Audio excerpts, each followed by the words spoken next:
건강한 식탁의 대표 채소 무. 이것과 같이 드시면 건강에 부작용이 있다는 사실 알고 계셨나요?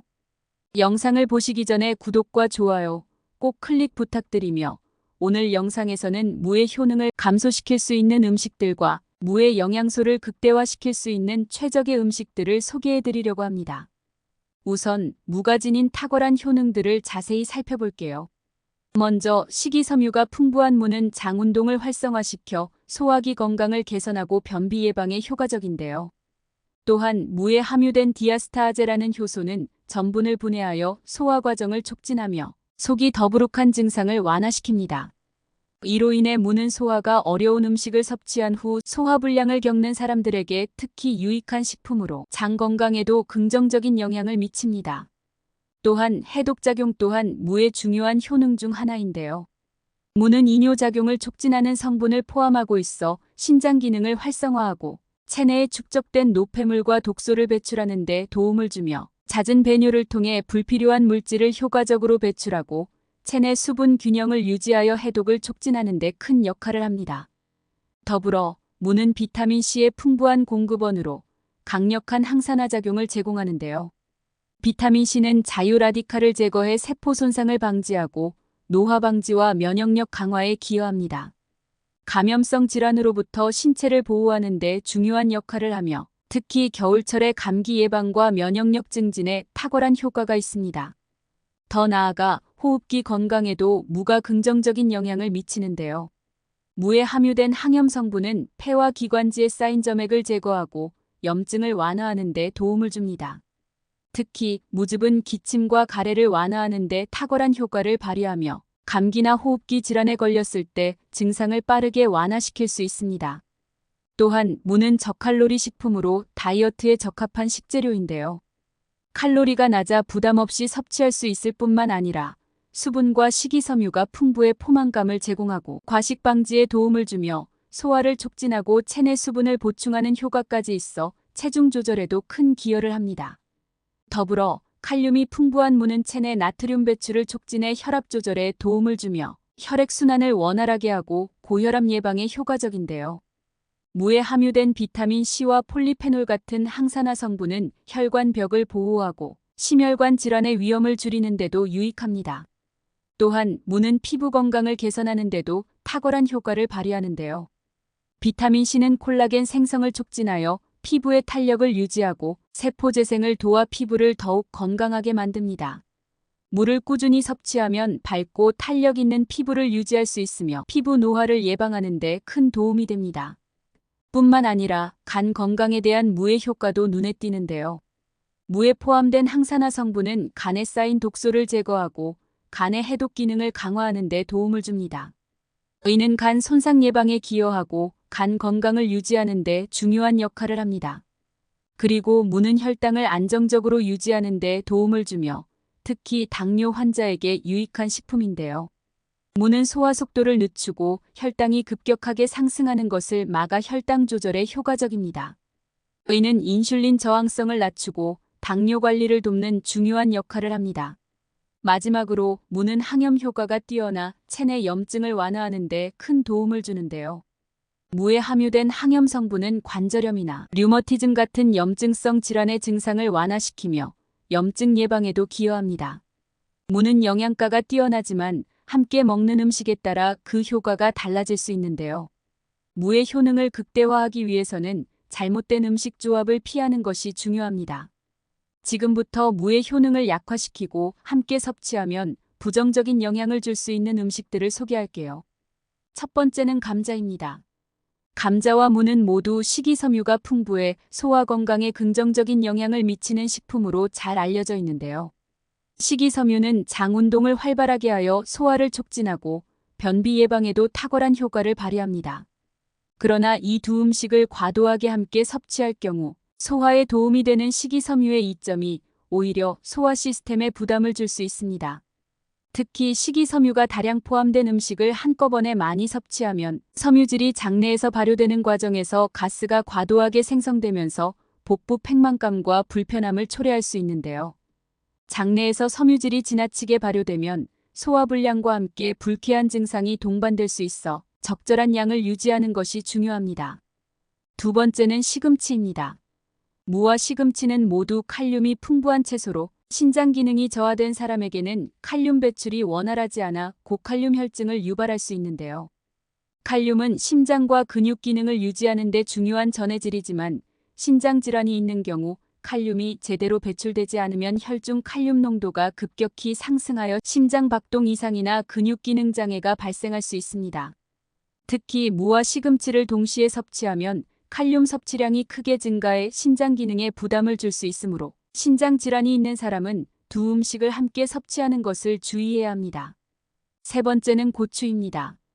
무는 특유의 매운맛과 산성 성분으로 인해 위산 분비를 자극할 수 있으며 특히 위장이 약한 사람들에게는 위산 과다로 인한 속쓰림이나 위경련을 일으킬 수 있는데요.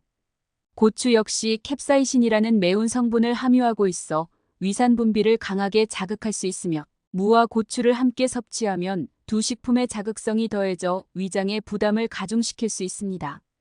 특히 위장이 민감한 사람들은 이 조합으로 인해 위염, 속쓰림, 위경련 같은 소화기 문제가 발생할 가능성이 높아지는데요. 캡사이신은 위벽을 직접적으로 자극할 수 있어 위장에 자극적인 식품을 함께 먹을 경우 그 효과가 배가 되곤 합니다. 무는 여러 가지 건강 이점을 제공하는 식품이지만 잘못된 음식과 함께 섭취하면 예상하지 못한 부작용을 초래할 수 있습니다. 지금부터 무와 함께 섭취하면 영양학적으로 좋은 궁합을 이루는 음식 3가지를 소개합니다. 첫 번째는 들깨입니다. 들깨는 오메가3 지방산과 식이섬유가 풍부하여 심혈관 건강과 소화 개선에 매우 유익한 식재료인데요. 무와 들깨를 함께 섭취하면 무의 식이섬유가 들깨의 지방산과 결합해 소화를 촉진하고 장 건강을 개선하는 데 도움을 줍니다.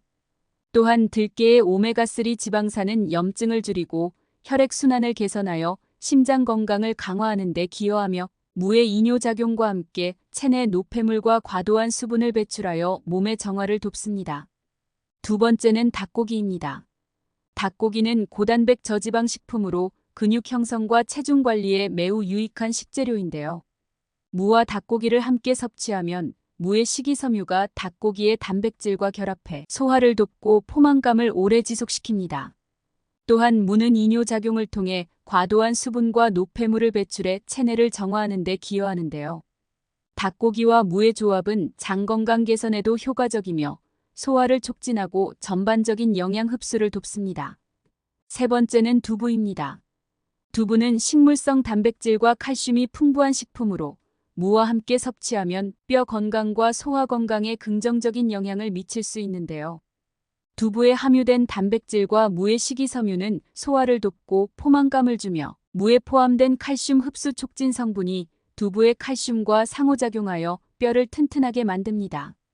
특히 골다공증 예방에 도움이 되며 칼슘이 부족한 사람들에게 유익한 조합입니다. 이처럼 무와 함께 섭취하면 긍정적인 효과를 내는 음식들은 각 식품의 이점을 극대화해 전반적인 건강 증진에 크게 기여할 수 있는데요. 이러한 조합을 꾸준히 섭취하면 몸의 기능을 최적화하고 여러 질병을 예방하는 데 도움을 줄 수 있습니다. 이제부터는 좋은 무를 고르는 방법과 신선하게 보관하는 방법을 자세히 설명할게요. 먼저 무를 구입한 후에는 무청과 뿌리를 분리하는 것이 매우 중요한데요. 무청이 그대로 달려 있으면 무의 수분을 빠르게 흡수해 무가 쉽게 건조하거나 무를 수 있기 때문입니다. 따라서 무청을 제거하고 보관하면 무의 신선함을 더욱 오래 유지할 수 있습니다. 또한 냉장 보관 또한 필수적인데요. 적정 습도를 유지하는 냉장고의 야채 보관실에 보관하는 것이 가장 적합합니다. 무를 신문지나 종이 타월로 감싼 후 비닐봉지에 넣어 보관하면 수분 증발을 막아 신선함을 오래 지속할 수 있는데요. 특히 무를 세워 보관할 때는 뿌리 부분이 아래로 향하도록 두면 무 전체의 수분이 균일하게 유지되어 더 오래 신선하게 보관할 수 있습니다. 맛있는 무를 고르는 방법도 중요한데요. 먼저 묵직한 무가 신선한 무의 특징입니다. 들어봤을 때 무게감이 느껴지고 속이 비지 않고 단단한 무가 품질이 좋습니다. 또한 무의 표면이 매끄럽고 울퉁불퉁하지 않으며 껍질에 상처나 흠집이 없는 무가 신선함을 유지하는데요. 더 나아가 색상도 무의 신선도를 판별하는 중요한 요소인데요. 뿌리에서 위쪽까지 고르게 연한 녹색을 띠며 아래쪽이 하얀색일수록 더 맛있고 신선한 무일 가능성이 높습니다. 마지막으로 무청이 시들지 않고 푸른빛을 띠는 무가 신선도가 높은데요. 이런 무는 아삭한 식감을 유지하며 더욱 맛있게 즐길 수 있습니다. 지금까지 맛있는 무를 고르는 방법과 신선하게 보관하는 방법까지 알아보았습니다. 여러분도 앞으로 무를 제대로 고르고 신선하게 보관하여 조금 더 건강하게 즐겨보세요. 무는 우리 몸에 좋은 식품으로 적당히 그리고 올바르게만 먹으면 여러분의 건강을 지킬 수 있습니다. 다음 영상에서도 저를 포함한 모두에게 도움이 될 만한 영상으로 찾아오겠습니다. 오늘 영상이 도움이 되셨다면 구독과 좋아요 꼭 부탁드립니다. 건강하고 즐거운 하루 되세요. 오늘의 마지막 보너스 영상에서는 알아두면 더욱 흥미롭고 무를 한층 더 맛있게 즐길 수 있는 흥미로운 이야기를 전해드릴 예정입니다. 무를 좋아하시는 분들이라면 놓치지 마세요. 먼저 무는 십자화과 채소로 그 기원은 약 기원전 2000년경으로 추정되며 지중해 연안과 중앙아시아에서 처음 재배되기 시작한 것으로 알려져 있는데요. 이 지역에서 무는 식용으로 처음 활용되었으며 이후 중요한 농작물로 자리 잡게 되었죠. 특히 고대 이집트에서 무는 필수적인 농작물로 여겨졌는데요. 피라미드 건설에 투입된 노동자들에게는 무가 주요 식량으로 제공되었다는 기록이 남아 있습니다. 이뿐만 아니라 고대 그리스와 로마에서도 무는 인기 있는 채소로 그 당시 사람들은 무를 약용으로도 사용했는데요. 특히 무즙은 소화 촉진과 해독작용이 뛰어나다고 믿었으며 무는 건강에 유익한 식품으로 다양한 용도로 활용되었습니다. 또한 동아시아로 전파된 무는 중국을 거쳐 우리나라와 일본에서도 중요한 식재료로 자리 잡았는데요. 특히 우리나라에서는 무가 김치, 무말랭이, 동치미 등 전통 발효 음식의 필수적인 재료로 사용되며 겨울철 비타민C 공급원으로도 큰 역할을 했습니다. 더불어 고대 그리스에서는 무를 아폴론 신에게 바치는 신성한 식물로 여겼습니다. 심지어 무를 금으로 만들어 바쳤다는 기록도 남아있을 정도인데요. 또한 무는 다이어트 식품으로도 사랑받았습니다. 그 이유는 무가 낮은 칼로리와 풍부한 식이섬유를 제공해 포만감을 높이기 때문인데요. 이는 현대에도 무가 체중 관리에 많이 활용되는 이유 중 하나이기도 합니다. 한편 무는 그 독특한 맛과 향 덕분에 한의학에서도 중요한 약재로 사용되었는데요. 무는 소화기 문제를 개선하고 담즙 분비를 촉진하며 해독작용이 뛰어나다고 전해집니다. 특히 무즙은 소화불량이나 속쓰림을 완화하는 데 탁월한 효과가 있으며 위장 질환에 좋다고 알려진 식품입니다. 더 나아가 우리나라에서는 무를 농사의 상징으로 여겨왔는데요. 무가 잘 자라면 농사도 잘 된다는 믿음이 있어 무는 풍년을 기원하며 농부들이 풍성하게 재배하는 중요한 작물이기도 했습니다. 마지막으로 무는 시대와 지역에 따라 다양한 방식으로 발전해 왔는데요. 오늘날 무는 여러 요리에서 폭넓게 사용될 뿐만 아니라 영양소가 풍부하여 건강식으로도 인기가 많습니다. 해독작용, 소화 촉진, 비타민C 공급 등의 무의 효능은 여전히 현대인들에게 매력적인 요소로 남아 있습니다.